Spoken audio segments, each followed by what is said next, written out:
Okay, so I want you to kind of start back out of frame just a little bit. And come in. Oh, that's creepy.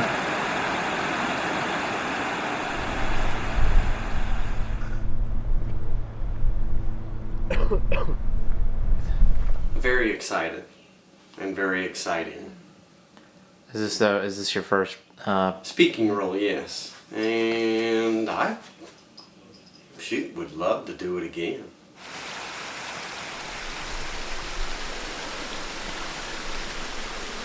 We found her here. Episode 2 is a very important episode in the Once You Leave project because everything changes and the story gets very serious.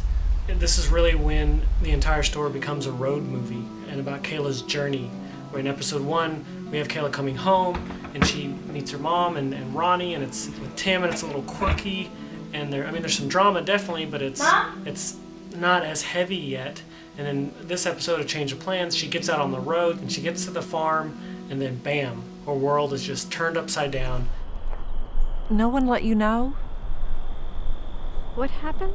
Telling Kayla about Rachel's death, because there was a lot of emotional changes involved in that.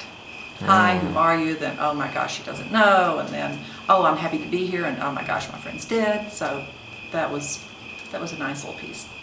We had to decide how to get Kayla, the character, there. Are we doing it now? Yeah, well, when she turns, when it's over the shoulder of them,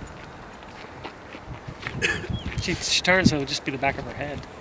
What happens? How does she react to this news? Because originally in the script, she gets the news and she cries. She goes out to the creek for the first time and she cries. She comes back into the room and she cries.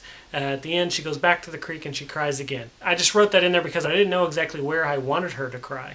And as we got closer to the project and even started filming some of it, it seemed too climactic to put her crying when she got the news. So instead, we decided to change it and put her more in a state of shock. And that's how we came up with the idea of, well, she gets the shocking news and she just blows. Let's get you inside.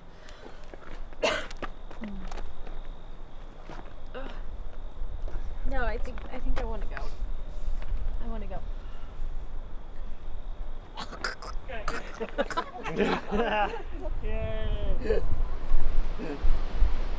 We're doing a lot of takes of this one, right?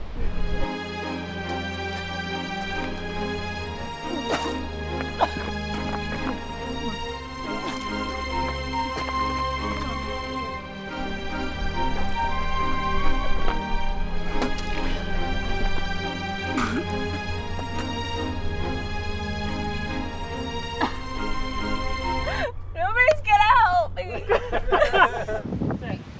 Everybody ready? With the corn chips and granola and milk, and it wasn't too bad. She did a great job, and since I knew what was coming out of her mouth, it was a little easier to handle. So then it came time to the other scenes where she goes out to the creek and the room and the creek again. And to be honest, Kayla had trouble crying and coming up with some of those emotions, and she felt insecure a little bit about that. And so that's something she and I worked on the entire series to get her to that point to where she felt comfortable doing that as an actress, because that's something she wanted and needed to have. So we went out to the creek, and it's like, well, she's still in shock. She's with these people. She's at the creek for the first time. She shouldn't have a breakdown again. Not yet. So we did like a single tear to kind of just show that she's upset, she's thinking about it, but it's still shock.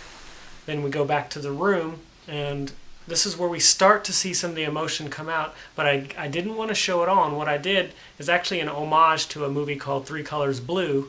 It's a French film by a Polish filmmaker named Krzysztof Kieslowski, and it stars Juliette Binoche, who has this tragedy happen to her.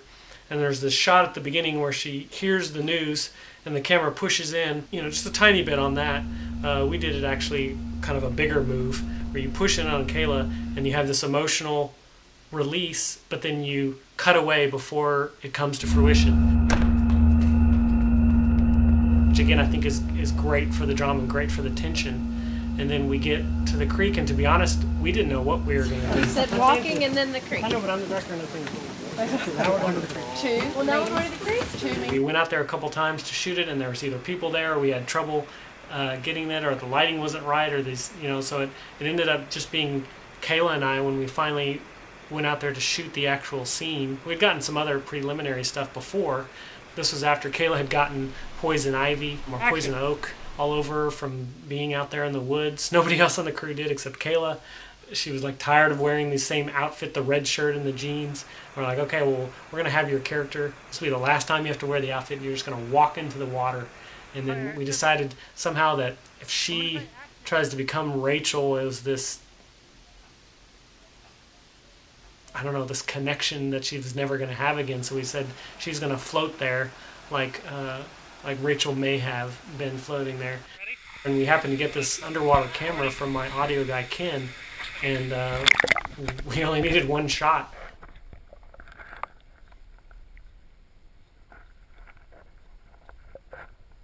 The water was freezing, and we held it under and got the shot, and it worked out great.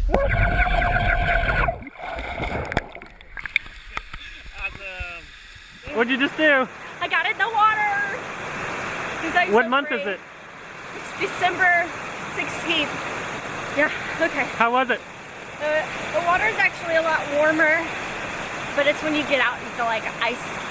I can't feel my feet right now. They are numb. My feet are completely numb. We better work out. Bye-bye.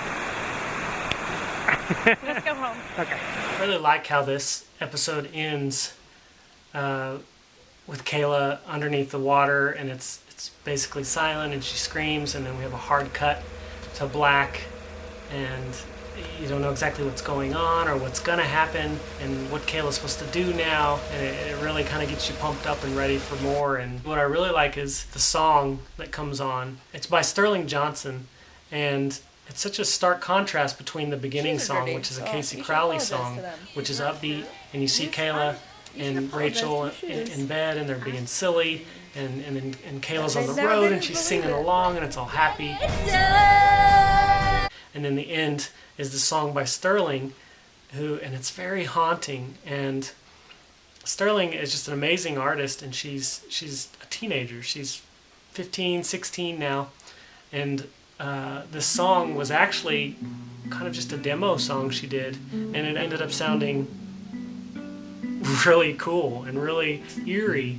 And so I used it for one of the trailers. It almost became like a theme song for Rachel. And so I wanted to use it at the end of this episode just because it was very